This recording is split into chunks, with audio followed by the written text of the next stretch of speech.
Katsomme nyt, ketkä pääsivät, ketkä putosivat. Tervetuloa professori Esko Antola. Kiitos. Tuntuu ainakin etukäteen siltä, että pikkusen gallupit ja muut arvioinnit menivät vähän pieleen. Oliko tuloksessa sinulle mitään yllättävää? No en mä tiedä. Ehkä yllättävää on se, että Suomessa kaikki jatkuu entisellään. Meillä ei mitään tämmöistä protestin elementtiä näkynyt niin kuin monissa muissa maissa. Että entiset puolueet, aika paljon entiset ehdokkaatkin, entiset jo politiikassa olleet ehdokkaat saivat ääniä. Nämä paljon esillä olleet julkisehdokkaat jäivät kauas kärjestä ja niin edelleen. Että hyvin tommonen niin kuin normaali tulos. Jopa vähän tylsää. Vähän tylsää, joo. Ei meidän poliittinen järjestelmä ei tuotaisi mitään suuria tämmöisiä. No mutta yksi pieni yllätys kai ehkä meille kaikille, myönteinen sellainen, oli tämä äänestysprosentti. Ei se mikään kauhean korkea ollut, mutta kuitenkin selvästi korkeampi kuin edellisellä kerralla. Se varmasti oli kyllä nyt erittäin hieno asia. On se kuitenkin 10%, se on aika paljon. Tietysti voidaan sanoa, että kyllä se nyt olisi pitänyt yli puolet olla, että silloin tämän tulos olisi enemmän niin kuin hyväksyttävämpi tai legitiimi, niin kuin sanotaan hienosti, mutta kyllä tämä oli erittäin hyvä ponnistus ja paljon sen tietysti nähtiin vaivasta, puhuttiin paljon etukäteen ja näin edelleen, että varmasti se kampanjointi yleensäkin nyt tällä kertaa oli vähän enemmän niin kuin ammattimaisempaa kuin silloin 5 vuotta sitten ja EU-asiat on ollut niin paljon esillä, kun on ollut tätä perustuslakikeskustelua ja niin edelleen, puolustuspolitiikkaa Suomessa esillä ja näin, että asiat ovat olleet enemmän esillä. No mennään suoraan tähän Suomen vaalitulokseen sitten puolueittain. Meillä on tästä kuvio tästä, että miten hommassa oikein kävi koko tuloksessa kaiken kaikkiaan. Mitä sanottavaa noin yleisesti? No mä luulen, että jos jossakin nyt voidaan olla tyytyväisiä, niin varmasti kokoomuksessa, koska viime vuosina on ollut eri vaaleissa nyt aika huonoa menestystä ja nythän tämä on pienoinen lasku, mutta kuitenkin kokoomus säilyy suurimpana europuolueena. Myöskin sitten nämä johtavat hallituspuolueet menestyivät hyvin ja siinäkin suhteessa Suomi kyllä sitten poikkeaa hyvin paljon näistä monista EU-jäsenmaista, jossa äänestäjät tuntuivat rankaisevan nimenomaan johtavia hallituspuolueita. Entä nämä pienpuolueet? No pienpuolueet sekin osoittaa sitä, että Suomessa ei tässä europolitiikassakaan nouse sellaista niin kuin erityistä kriittistä pienpuoluetta, niin kuin Ruotsissa kävi ja joka Tanskassa oli edellisellä kerralla. Että kyllä meidän tänne profiili näissä asioissa on aika lailla erilainen kuin meidän 2 muun pohjoisen naapurimaan. Tämä on erityisen mielenkiintoista minusta. Miksi on näin? Koska kohta soitammekin, voidaan mainostaa 10:08 tuonne Ruotsiin ja puhumme tästä lisää, mutta tämä ilmiö juuri, että siellä on tämä kesäkuun ryhmittymä, vai mikä se oli, Junilistan, joka oli todella kriittinen. Joo. Meillä on varmasti, se EU-kriittisyys, jota tietysti on olemassa hyvinkin paljon, niin se kanavoituu puolueiden sisälle ja puolueiden kautta. Että kyllähän meillä tämmöistä EU-kriittistä, hyvinkin kriittistä kansanedustajia meni läpi ja lisäsivät ääniään, kuten täällä ilmeisesti uutisten jälkeen esiintyvä Esko Seppänen esimerkiksi. Hän esiintyy kohta kyllä, pitää paikkansa. Kyllä se kriittisyys Suomessa on olemassa, se on tietysti ihan selvä asia, mutta se vaan jostain syystä kanavoituu meillä normaalien puolueiden kautta. EU-kriittisyys ei ole asia, jonka ensimmäisenä monikaan kokoomukseen yhdistää. Katsotaan ensimmäisenä heiltä sitten läpimenevistä tarkemmin. Mikä mielestäsi ratkaisi kokoomuksen menestyksen näissä vaaleissa? No varmasti se, että Itälä oli ehdokkaana. Siihen liittyy varmaan paljon sellaista niin kuin väistyneen puheenjohtajan ja hieman nololla tavalla väistyneen puheenjohtajalle osoitettua tukea. Sääliäkö? No en haluaisi käyttää toisesta turkulaisesta kuitenkaan tätä säälisanaa. Sitten on myöskin omalta kannaltani katsottuna hyvin myönteistä, että asiantuntemuksella saatiin näin paljon ääniä. Että Alexander Stubb profiloitui selvästi asiantuntijana ja hän saatiin myöskin Pienoora Kauppi, joka on minun ymmärtääkseni parlamentissa ollut erittäin aktiivinen ja tarmokas. Hänhän oli varsinainen voittaja näissä vaaleissa, koska hänen äänimäänensä kai triplaantui. Näin hän itse sanoi ja oli tietysti kyynelet silmissä tyytyväinen syystäkin, joo. Onneksi olkoon se vaan. Mutta se kertoo siis siitä, että kovalla työllä, niin. Kertomalla EUsta, niin näissä vaaleissa ja asiantuntemuksella myöskin on näköjään kokoomuksen listoilla pärjätty. Katsotaanko Kepu sitten saman tien heti, eli keskustapuolue. No, tässä nyt on kaikki mielenkiintoista se, että nämä molemmat tämän Iran-gatein, Irak-skandaalin uhrit, varapuheenjohtaja Takkula ja puheenjohtaja Jäätteenmäki, pärjäsivät näin hyvin. Että siinä on, se on hyvin mielenkiintoista. Sitähän voisi tehdä varmasti monennäköisiä johtopäätöksiä. Sanoa, että onko todellakin niin, että Euroopan parlamentti Suomessa on myöskin sitten semmoinen väylä, jota kautta ikään kuin päästään pakenemaan politiikan ankaraa todellisuutta kotimaasta. No, Virrankoski, voisi sanoa teille, sillä kampanjalla saanut edustajan paikkaa, niin sitten ei saa millään. Paavo Väyrynen, hänellähän tapahtui aika suuri äänten lasku, 20 000 ääntä putosi, että hänellä tämä vaali ei mennyt erityisen hyvin, vaikka hän selviytyi, ja hänessä tietysti sitten kanavoitui myöskin se EU-kriittisyys. Katsotaanko sitten demarit? Niin. 3 ehdokasta, vaikka 4 tietysti lähtivät tavoittelemaan. Niin kyllä tämä varmasti on aikamoinen pettymys demareille, että sitä 4. paikkaa ei tullut. No, tämä 3 kopla, joka valittiin, niin tässähän on kaksi istuvaa eurokansanedustajia, jotka myöskin ovat profiloituneet aika lailla hyvin niin kuin työnsä tehneinä, paljon aktiivisena parlamenttiedustajina. Ja jos sitä liittää sitten tähän Pienoira Kaupin menestykseen, niin tähän kyllä kuvaa taas sitä, että sittenkin, jos on aktiivinen, jos pystyy vielä kertomaan sen äänestäjille, että on aktiivinen.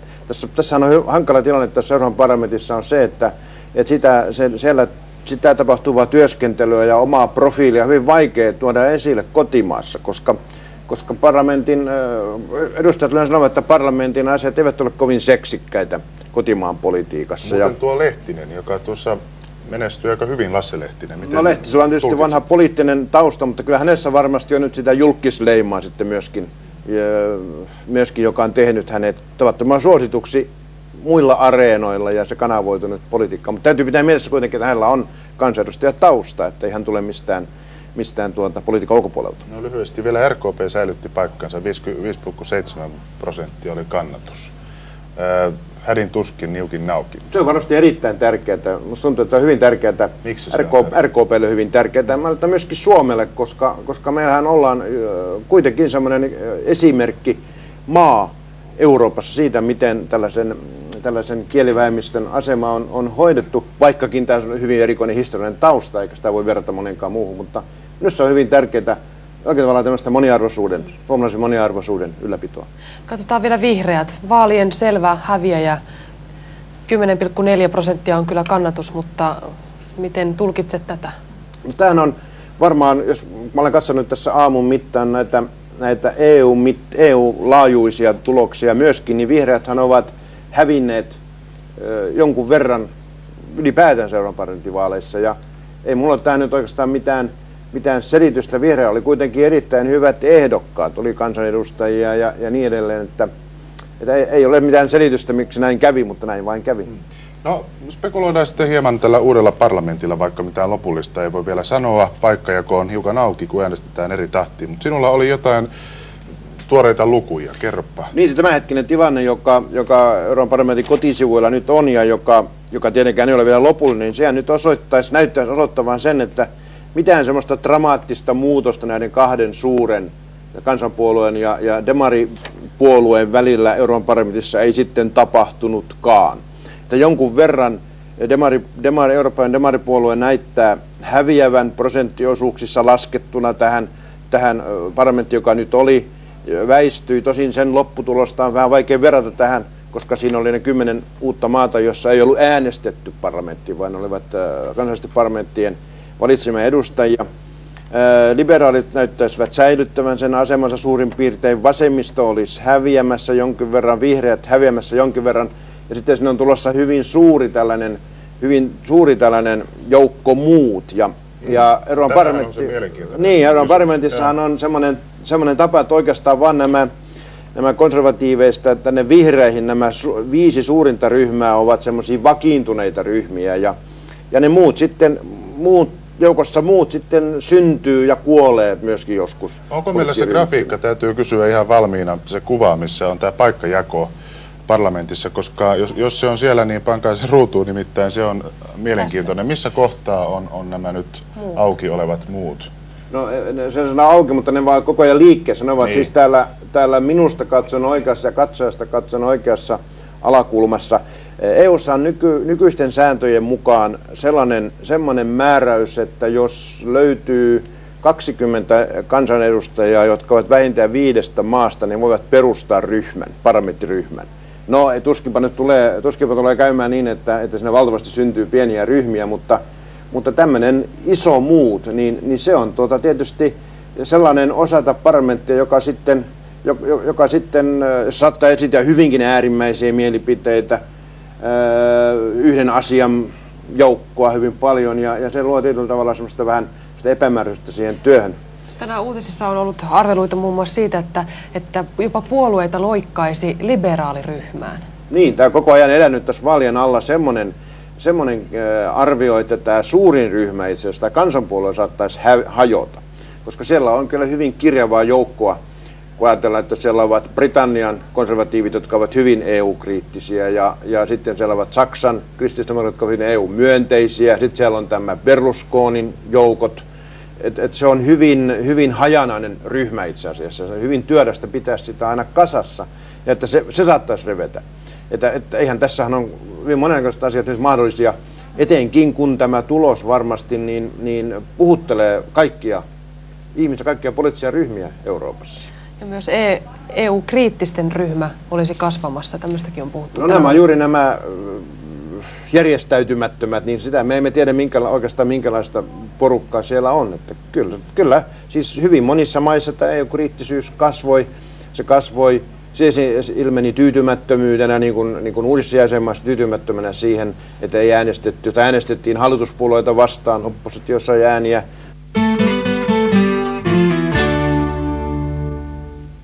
Keskustelu jatkuu EU-asioista ja täällä paikalla ovat uudet ja vanhat EU-edustajamme. Tervetuloa parlamentissa jatkava Esko Seppänen sekä myös kokoomuksen Alexander Stubb, joka hienosti aloittaa kohta uransa EU-parlamentissa. Huomenta. Kiitos. Huomenta. Ensinnäkin, mitä te ajattelette tästä vaalituloksesta noin yleensä? Tässä aiemmin professori Antola sanoi, että asiantunteva, pätevä joukko on lähdössä, jos analysoitte niitä kavereita siellä. Esko Seppänen. Minusta meillä on aina olleet hyvät edustajat verrattuna siihen, että listavaalimaissa sinne tulee kaikenlaisia ihmisiä. Meillä tämä paikka pitää ansaita vaaleissa jokaisen henkilökohtaisilla omilla äänillä, ja se on tuonut meidän joukkomme suhteellisen laadukkaaksi minun mielestäni, ja ei tämä laatu tässä parlamentissa huonone. No, Alexander, reippaasti yli 100 000 ääntä, se on melkoinen saalis.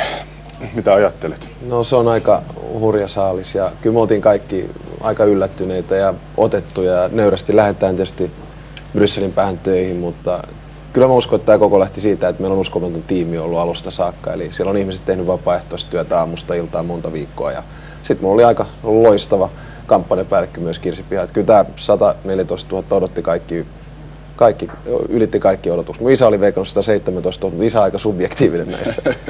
Isät on yleensä aika kriittisiä, että se oli aika kohdallaan. Joka tapauksessa äänestysprosentti oli, ei voi sanoa hyvä, mutta kuitenkin selvästi parempi kuin 99. Mistä se kertoo, Esko Seppänen? No, se kertoo siitä, että Helsingin ja Uudenmaan hyvätuloiset ja rikkaat ja asioihin aktiivisesti osallistuvat ihmiset kävivät äänestämässä. Sen sijaan niillä alueilla, joissa Suomessa on syrjäydytty ja joihin Suomi tai EU ei kunnolla ulotu, niin siellä oltiin edelleen passiivisia ja lähdettiin siitä, että omiin asioihin ei voi äänestämällä vaikuttaa. Ja minusta siihenkin pitää kiinnittää huomiota, että monilla syrjäisillä alueilla äänestysprosentti oli se sama 30, joka viime vaaleissa oli yleinen äänestyksen tulos. Eli tämä oli rikkaiden ja hyväosaisten aktiivisuusvaali. No, siis tulkitaan näin, Alexander, sinulla on rikkaiden ja hyväosaisten äänet taskussa. No, voisimme ehkä lisätä tuohon Eskon huomioon ja kommenttiin sen, että mun mielestä 10% nousu äänestysvilkkaudessa on ihan hurja. Ja mun mielestä se osoittaa sitä, että me ollaan nyt kypsempi EU-maa kuin aikaisemmin. Ja monethan halusi tuoda sitä viestiä esille, että Euroopan parlamentti on meille hirveän tärkeä.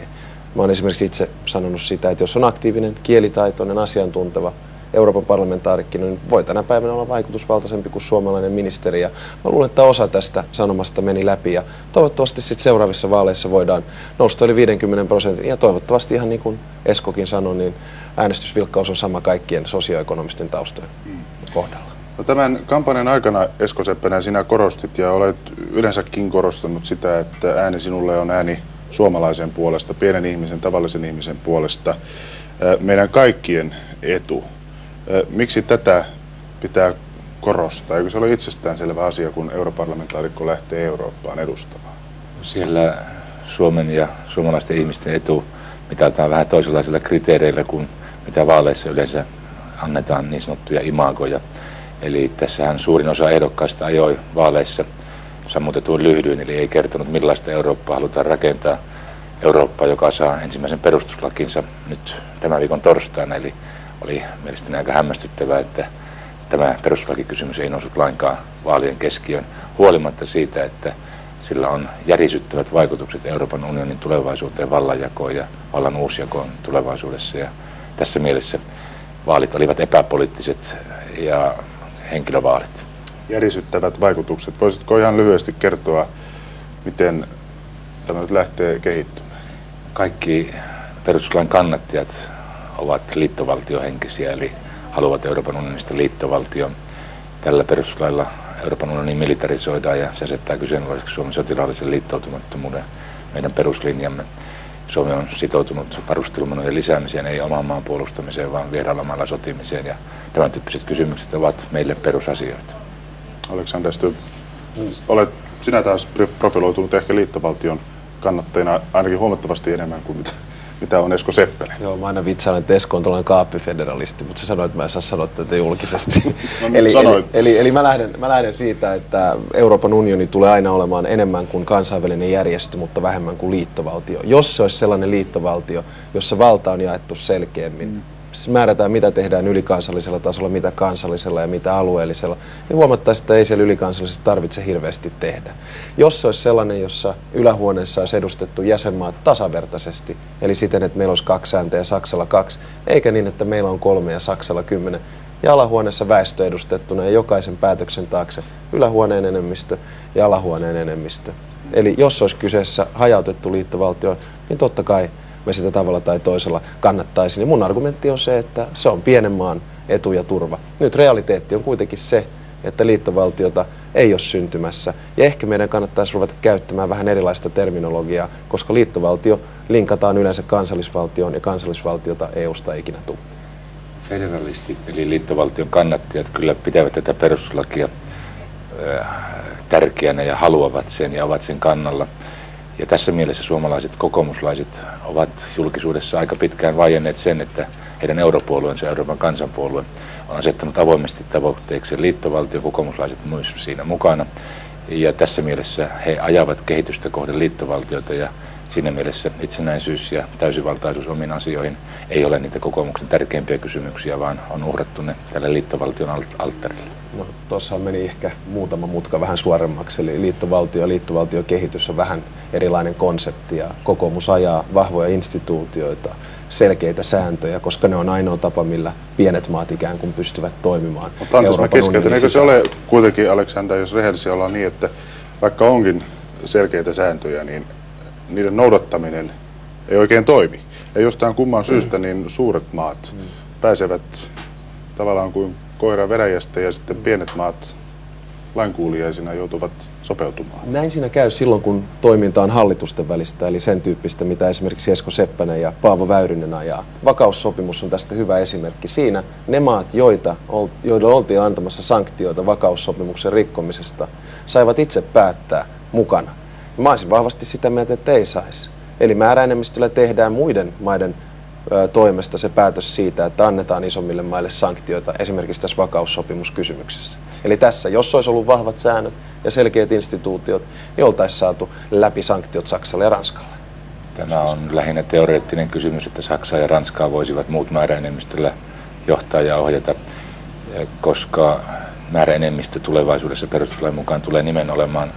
nimenomaan olemaan suurten jäsenmaiden valtaa. Niillä on veto-oikeus 3 yhdessä kaikkiin EUn lainsäädännöllisiin päätöksiin ja kaikkiin sopimusten tulkintaa koskeviin päätöksiin. Ja tältä osin on teoriaa se, että suuret maat saataisiin kumoon ajetuksi jollakin yhteisellä päätöksellä. Niillä on veto-oikeus ja niille jää se, mikä meiltä otetaan pois. Kerro vielä selvällä suomen kielellä, mitä tämä tarkoittaa Suomelle käytännössä? No, Suomelle se tarkoittaa sitä, että meiltä menee yhä useammilla EUn toimialoilla pois mahdollisuus käyttää veto-oikeutta meille elintärkeissä kysymyksissä. Kaksinkertaistuu niiden asioiden määrä, joissa meiltä menee pois veto-oikeus, ja ne tulevat päätettäväksi määräenemmistöllä. Ja tämä määräenemmistöpäätöksenteko on nimenomaan suurten jäsenmaiden valtaa ja antaa niille veto-oikeuden, ja sen johdosta niiltä ei saada lainsäädännöllisiä päätöksissä yhteiseen kuriin ja yhteiseen järjestykseen. Jos saisi korjata muutaman faktan tässä. Eli ensimmäinen on se, että jo nykyisen Nizzan sopimuksen pohjalta ja nykyisen Amsterdamin sopimuksen pohjalta niin 3 suurta maata voi estää päätöksen syntymisen. Yhtään sellaista esimerkkiä koko unionin historiassa ei ole, jossa isot maat ovat äänestäneet pieneen vastaan tai päinvastoin. Se, mikä tulee määräenemmistöpäätöksiin, niin tässä uudessa sopimuksessa sitä lisätään 31 alueelle, eli prosentuaalisesti se on noin 12%, joka ei ole mikään hirveän radikaali luku, ei puolet, niin kuin Seppänen tuossa äsken totesi. Jos tuohon vielä lisää määräenemmistöpäätökset yleisesti, niin kyllähän nyt jokainen ymmärtää, että määräenemmistöpäätös on se tärkein seikka unionissa tänä päivänä, koska yksimielisesti ei synny yhtään päätöstä, ja se on aivan pelkkä. Otetaan esimerkki. Elintarvikevirasto. Suomi ei olisi saanut elintarvikeviraston, jos päätös olisi tehty määräenemmistöllä. Elintarvikevirastosta tehtävä päätös ei ole laki.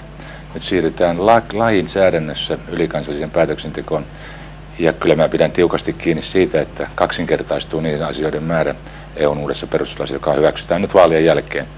Kaksinkertaistuu niiden asioiden määrä, jotka annetaan tavalla tai toisella EUn uuteen toimivaltaan.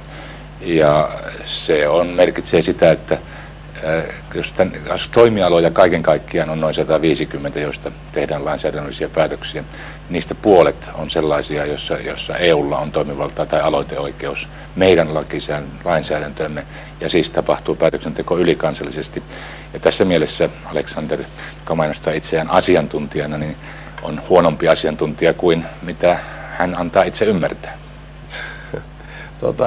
Pidetään nyt kuitenkin tässä faktat kiinni, ja tosiasia on se, että tässä ei radikaalisti lisätä tai muuteta siis sopimuksia. Ei kaksinkertaista. Toimialojen määrä, jotka menevät EUn toimivaltaan. Ei kaksinkertaista. 36 noin 80. Ei pidä paikkaa. Siinä on 31, jotka menee nyt lisää, ja niitä on yli 100, jotka jo tänä päivänä tehdään määräenemmistöllä. Yli 80% kaikista päätöksistä. Kysymys, mutta Peter Norman, joka on kirjoittanut tästä perustuslaista kirjan, englantilainen Financial Times-lehden toimittaja, laskee kaksinkertaistettavaksi niin asioiden määrä, ja siinä mielessä kysymys on laskutavasta. Se on joku toinen laskutava kuin mitä meillä muilla on. Joo, okei. Mennään varmaan eteenpäin. Mennään kyllä eteenpäin. EU:hun on liittynyt joukko maita, uusia maita, joissa äänestysinto oli aika alhainen. Joka tapauksessa heidän halunsa olla mukana eri ytimissä on melko suuri. Tuolla Puolassa Naton ja EUn lippu on oikein sulassa sovussa, liehuu siellä Puolan lipun vieressä. Eli mitä haasteita tämä merkitsee nyt ihan teille, kun lähdette sinne parlamenttiin, että joukko tällaisia maita ovat siellä läsnä jäseninä? Kyllä se on hirveän suuri haaste. Mä oon lähtenyt henkilökohtaisesti siitä, että laajentuminen on erinomainen asia taloudellisesti ja poliittisesti. Kaikki tutkimukset osoittaa, että 4 maata voittaa laajentumista eniten, ja ne on Itävalta, Italia, Saksa ja Suomi. Meidän taloudet kasvaa 0,7%, niiden 2% laajentumisesta johtuen. Ja ei tarvitse kun mennä sinne Viroon nostamaan sitä mäyräkoiraa, niin huomaa, että 15% kaikista kaupoista on Prismo ja tavaratalojen hyllyt täynnä suomalaisia tuotteita, ja tietkin on rakentanut Lemminkäinen. Mutta suurin ongelma on ilman muuta tämä päätöksenteko, että se on perustettu 50-luvulle. Ja ne 3 instituutiota, jotka meillä on, komissio, Euroopan parlamentti ja neuvosto, niin niitä ei ole radikaalisti uudistettu, eikä mun mielestä uudisteta tarpeeksi radikaalisti tässä. Lyhyesti vielä puheenvuoro, sitten täytyy lopettaa. Niin, laajeneminen ei ole mikään itsestäänselvästi myönteinen asia, ja ei näitä laskelmia voida tehdä. Meillähän luvattiin EU-jäsenyyden tullessa 100 000 uutta teollista työpaikkaa ja sitä kautta investointien kasvua, mitä ei ole toteutunut. Ja tältä osin kaikki laskelmat EU-laajentumisen vaikutuksesta ovat epäselviä ja osittain propagandistisia, mutta ongelma on tämä EUn laajeneminen EUn päätöksenteossa, eli kyllä meillä tulee olemaan melkoinen hässäkkä siellä Euroopan parlamentissa, kun nämä uudet ihmiset tulevat sisään ja opettelevat talon tavoin. Tulemme seuraamaan teitä silmä kovana. Mä toivotan oikein paljon menestystä edelleen ja Aleksanderille jatkossa. Kiitos.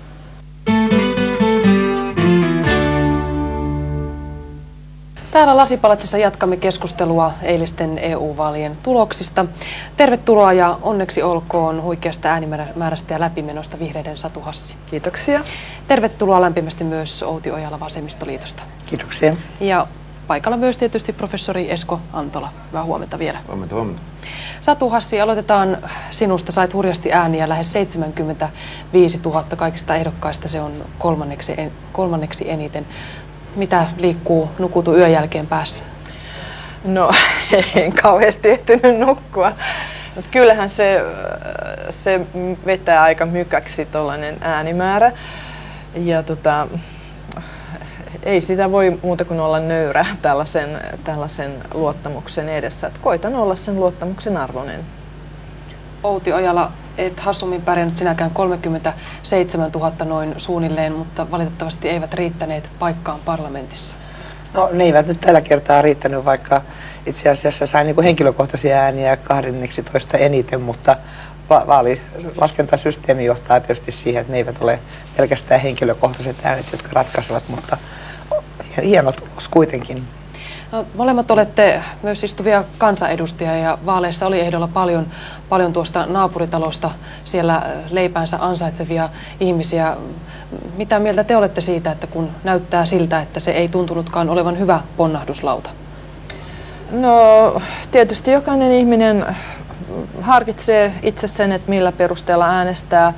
Itse koin kyllä, että työ eduskunnassa on erittäin hyvä tällainen tietopohja työlle europarlamentissa, muun muassa sen takia, että toisin kuin useimmissa EU-maissa, niin Suomen eduskunta käsittelee kaikki päätöksentekomyllyssä olevat EU-lait. Että Suomen eduskuntahan antaa hallitukselle sen mandaatin, että mitä hallituksen pitää ministerineuvostossa ajaa. Toisaalta kyllähän eikö se ollut 5 kansanedustajaa, jotka tulivat valituksi kuitenkin uusina, ja meillä on vain 14 paikkaa ja aika moni entisistä uusi paikkansa, että itse asiassa hyvin kokeneita poliitikkoja. Lasse Lehtinen taitaa olla ainoa, joka tuli tavallaan ulkopuolelta. Niin, Hänkin siis, joo. pitkäaikainen poliitikko. Kyllä, kyllä. Joo, että onkohan siellä nyt, siellä ei ole montaa sellaista, jotka ei olisi ollenkaan koskaan olleet eduskunnassa. Tuo on vähän totta, mitä Satu Hassi sanoi, että meidän eduskunnassa kyllä kouliintuu harvinaisen hyvin Euroopan parlamentin jäseneksi, koska eduskunnalla on niin suuri rooli.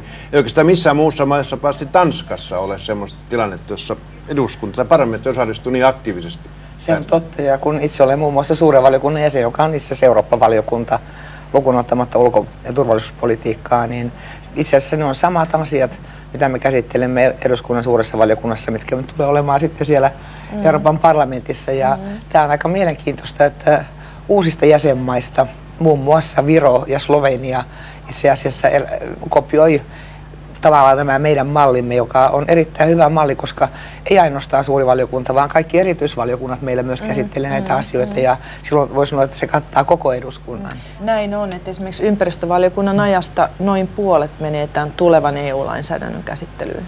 No, sinun oma menestyksesi oli erinomainen, mutta puolueelle kävi vähän huonommin. Mitä ajattelet siitä? No, se jäi 0,1 prosenttiyksikön päähän se, että oltaisiin säilytetty toinen paikka. Että tietenkin se harmittaa, mutta kokonaisuutenahan vihreiden tulos oli hieno. Että me säilytettiin asemamme 4. suurimpana puolueena europarlamenttivaaleissa, mikä oli meidän asema viimeksikin. Et nyt sitten niukasti rapsahti sen rajan alapuolelle, mikä olisi sen toisen paikan antanut. Mutta se on kansan päätös ja tämän mukaan eletään sitten seuraavat 5 vuotta. Onko tämä ollut muuallakin Euroopassa?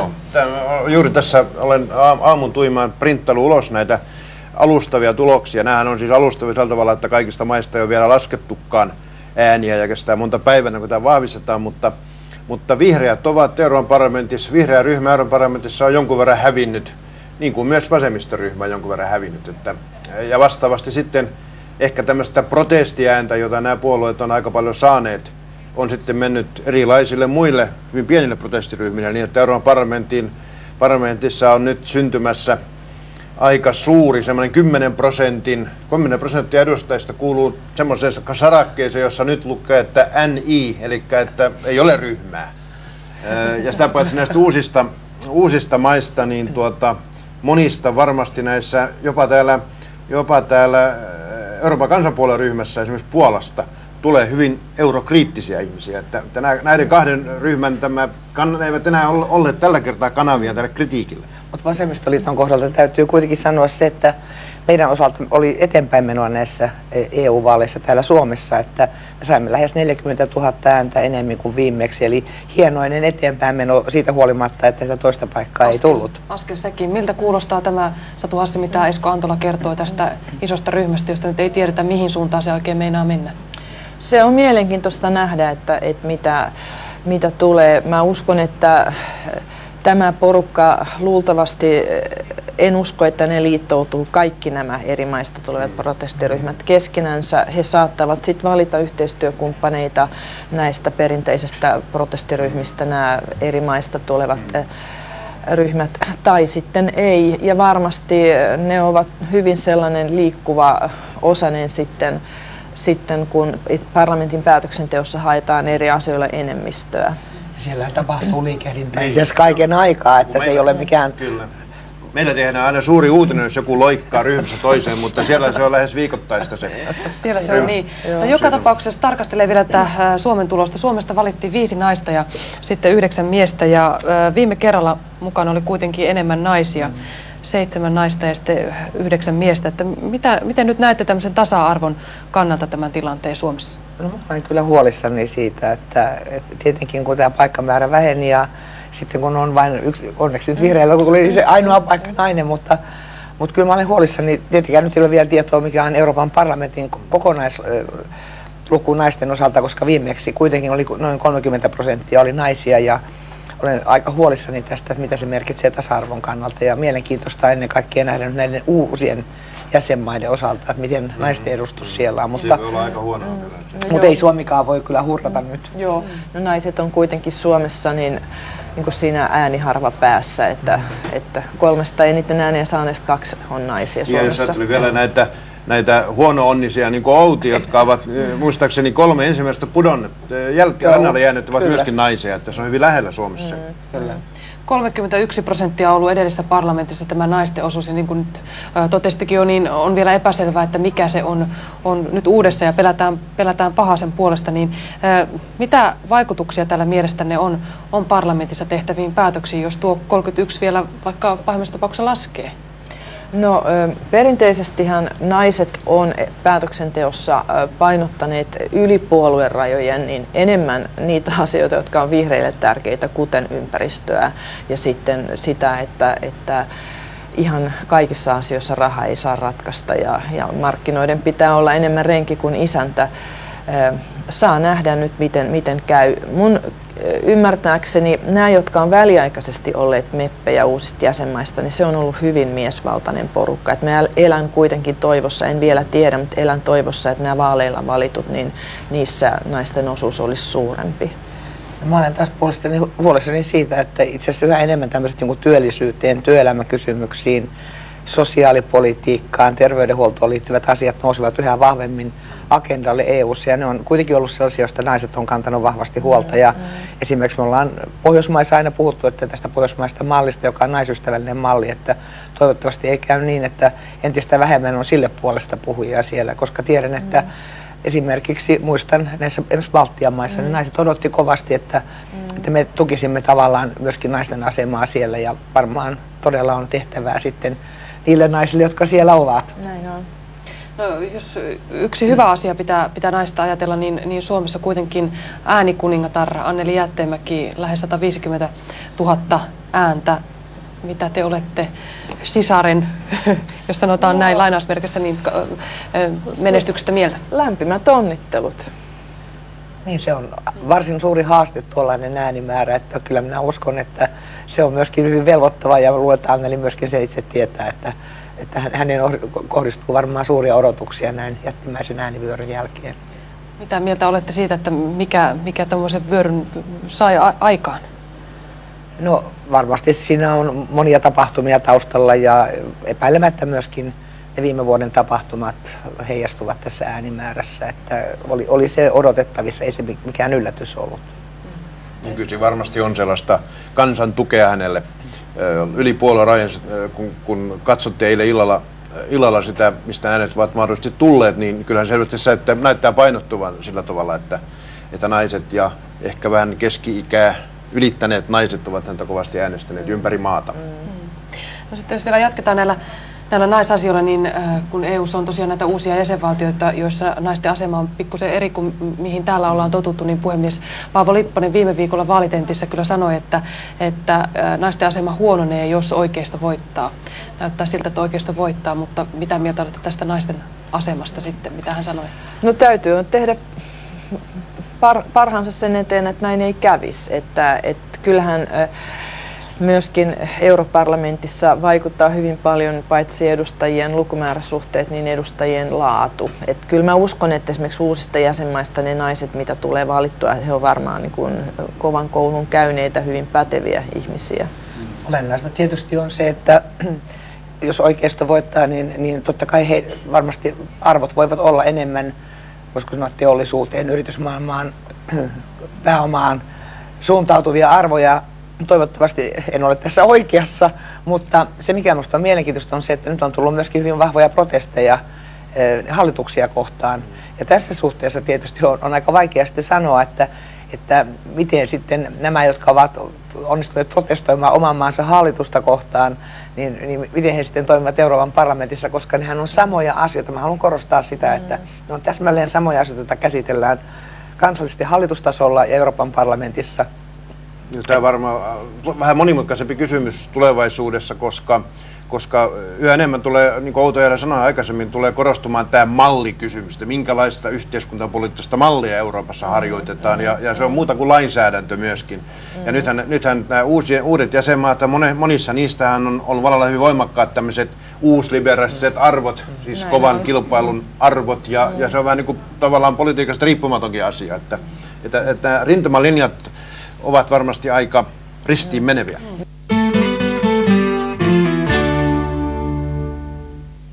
Soitetaan ensimmäisenä Ranskaan. Ranskalaisethan valitsivat eilen itselleen 78 meppiä. Hyvää huomenta Pariisiin, Raine Tiessalo. Hyvää huomenta Aamu-TV. Siellä aloitetaan vaikka tätä käsittelyä äänestysprosentista. Siellä arvioitiin, että se jäisi kovin alhaiseksi. Miten sitten lopulta kävi? Kyllä, se jäi ranskalaisittain hyvin alhaiseksi, eli noin 43% alle. Ja kyseessä on alhaisin prosentti yli 50 vuoteen, jos jätetään laskuista pois muutama kansanäänestys. Eli todella laiskoja ranskalaiset olivat. No mitenkä siellä on sitä selitetty jalkapalloottelulla? No ennen vaaleja itse asiassa tehtiin gallup, jossa kysyttiin, että minkä takia vaalit eivät kiinnosta. Ja tärkein syy oli se, että ihmiset eivät tunne ehdokkaita. Eli Ranskassa, kuten monissa muissakin EU-maissa, eurovaaleihin ehdolle asettuvat ehkä tämmöiset kakkostason poliitikot ja muut haluavat olla sitten kansallisessa politiikassa mukana. No monissa maissa on sanottu, että vaalit olivat tavallaan protesti hallituspuolueita vastaan. Suomessa näin ei käynyt, mutta miten kävi Ranskassa? Kyllä Ranskassa oli ihan samanlainen tendenssi, eli nyt täällä tänään ruvetaan kyselemään sitä, että millä mandaatilla hallitus ylipäänsä jatkaa, koska hallituksen selvästi dominoiva UMP-puolue, eli presidentti Chiracin ja pääministeri Raffarinin puolue, sai vain vajaat 17% äänistä, eli millä legitimiteetillä hallitus sitten hallitsee, niin sitä voidaan kysyä. Ja suuri voittaja oli tietenkin sosialistit, jotka saivat lähes 30% kaikista äänistä, eli melkein kaksinkertaisesti hallituksen pääpuolueen äänimäärän. Täällä protestoidaan lähinnä hallituksen sisäpoliittisia talousuudistuksia, joilla pyritään säästöihin ja pienentämään Ranskan budjettialijäämää. No, miten siellä on perusteltu tuota sosialistien voittoa? No nimenomaan tällä protestilla talouspolitiikkaa vastaan. Täällä, jos katsotaan ihan mitä tällä hetkellä on menossa täällä, niin on tällaisia reformeja parhaillaan, jotka ovat hyvin epäsuosittuja kuin terveydenhuoltojärjestelmän uuteen ilmeeseen rukkaaminen, koska se on aivan mielettömästi alijäämäinen, eli se on liian kallis systeemi ja sitä yritetään saada nyt vähän laihdutettua ja keskustaoikeistolaisen hallituksen toimet että miten sitä sitten karsitaan, niin ne eivät suurta osaa ranskalaista oikein miellytä.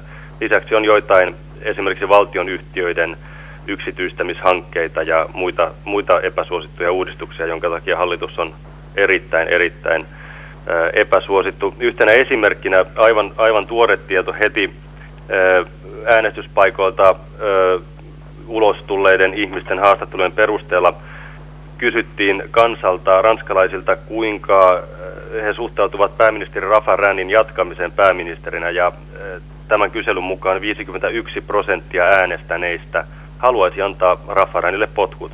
Mutta käytännössä ei uskota kuitenkaan, että Chirac erottaisi pääministeriään. Raine, meitä kiinnostaa täällä myös tietysti se, että miten entinen ralliautoilija Ari Vatanen pärjäsi. Hän lienee valittujen meppien joukossa. Kyllä. Tällä hetkellä totta kai vielä ilmeisesti Ranskassa ollaan vähän hitaampia siinä, että aivan tämmöistä viimeistä nimilistaa en ole vielä sivulta löytynyt, mutta hyvin todennäköistä näyttää, että Vatanen pääsee läpi, koska hän oli listalla tuolla kaakkoisessa vaalipiirissä listalla 2. ja sieltä on aika luotettavien ennusteiden mukaan menossa UMP-puolueelta 3 ehdokasta läpi, joten kyllä Vatanen suurella todennäköisyydellä europarlamenttiin Ranskasta valitaan. Mukavaa. Raine, kiitos sinulle näistä tiedoista ja mukavaa päivänjatkoa. Ja seuraavaksi mennäänkin sitten Suomen naapuriin. Joo, Hanna Tauki Tukholmaa vaan. Hyvää huomenta, Pirjo Auvinen. Huomenta. Kuinka aktiivisesti ruotsalaiset kävivät äänestämässä? Ruotsalaiset eivät käyneet aktiivisesti äänestämässä. Äänestysprosentti putosi 37,2.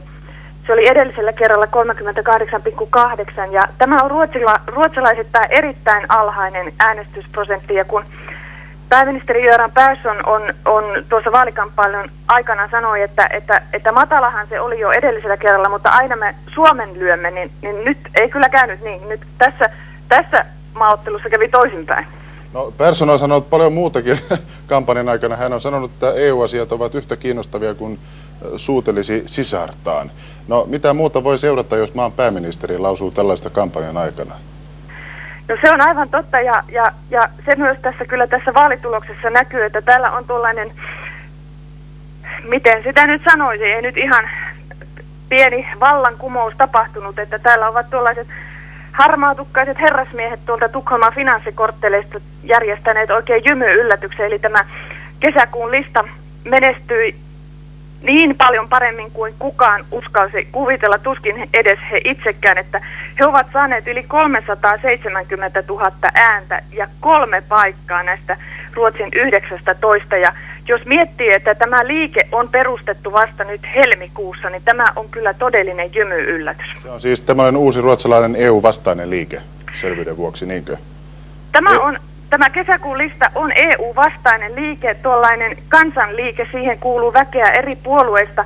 Se ei vaadi Ruotsin eroa EUsta, mutta se suhtautuu EU:hun erittäin kriittisesti. Ja nyt näyttäisi, että heidän ohjelmansa on purrut ja he ovat vieneet ääniä kaikilta muilta puolueilta. Ainoastaan näistä perinteisistä valtiopäiväpuolueista keskustapuolue on onnistunut pikkuisen lisäämään kannatusta. Kaikki muut ovat menettäneet joko paljon tai sitten vähän vähemmän, mutta esimerkiksi kaikkein eurooppahenkisin puolue, kansanpuolue, yli 4% kannatuksesta katosi näissä vaaleissa. Mistä tietysti tämä kertoo kriittisyydestä, pettyneisyydestä kenties ruotsalaisten keskuudessa, mutta pysytään tässä kesäkuun listassa. Näinkin merkittävä vaalivoitto ja näin kriittinen EUta kohtaan ja nyt EU-parlamenttivaaleissa. Ja mitä tämä käytännössä merkitsee, että tällainen joukko lähtee edustamaan naapurimaatamme Ruotsia ja Eurooppaa? Sitä on vielä mahdotonta sanoa, koska mikä on sitten, niin kuin kuulin tuossa, kun keskustelitte aikaisemmin, että mihin tämä ryhmä sitten siellä liittyy siellä parlamentissa ja mitkä sen mahdollisuudet ovat sitten siellä. Se jää nähtäväksi, mutta tämä viesti, minkä tämä nyt äänestäjiltä toi, tämä kesäkuun listan kannatus, niin se on kyllä hurja. Ja esimerkiksi tämä kesäkuun listan vaatimus tästä kansanäänestyksessä uudesta perustuslaista, niin se sai nyt kyllä potkua ihan toisella tavalla, ja tämähän on asia, joka täällä perinteiset puolueet ovat torjuneet aivan kertakaikkiaan, että nyt tämä asia tulee varmasti ihan uuteen käsittelyyn täällä Ruotsissa. Nyt tuossa... Pirjo Auvinen, minun täytyy keskeyttää, koska Ullama ja Määttänen odottaa jo linjalla. Kiitoksia paljon tästä analyysistä. Kiitos. Hyvää huomenta Tallinnaan tosiaan Ullama ja Määttänen. Tere hommikusta. Enpä osaa siihen mitään juuri sanoa muuta kuin, että mennään kysymyksiin. Vain runsas 1/4 virolaisista äänesti eilen. Miten siellä on selitetty tällaista äänestysintoa? No siis tämä äänestysprosentti ja äänestystulos oli täysin yllätys ja tämäkin oli näpäytys hallituspuolueille. Virolaiset protestoivat olemalla äänestämättä. Mitä syitä siihen?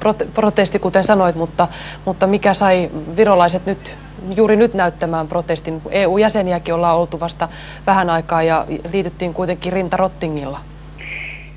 Mä luulen, että tässä sai takkiinsa tällainen kylmä talouspolitiikka ja ehkä tämä jollain tavoin merkitsee sitä, että sosiaalipoliittisiin uudistuksiinkin pitäisi kiinnittää huomiota, sillä sosiaalidemokraatit selvisivät voittajina. Virossa ei mikään puolue ole onnistunut saamaan näin suurta äänimäärää, miltei 40% kaikista äänistä missään vaaleissa.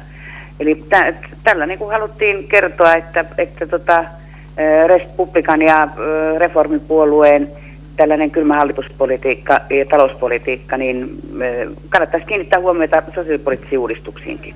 No, virolaisia meppejä valittiin 6 kappaletta. Minkälainen porukka Viroa edustaa? Läpimenijät ovat poliittisia konkareita, ei julkkiksia. Täällä oli kovia julkkisehdokkaita.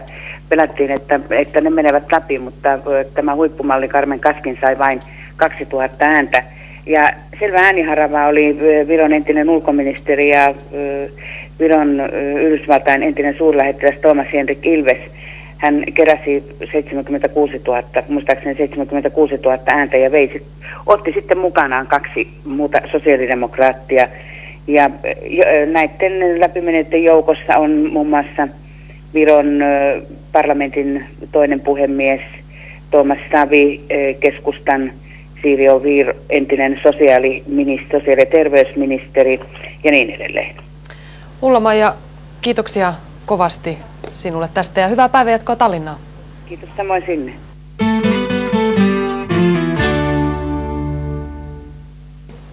Kiitoksia seurasta. Aamu-TV jatkaa huomenna 6.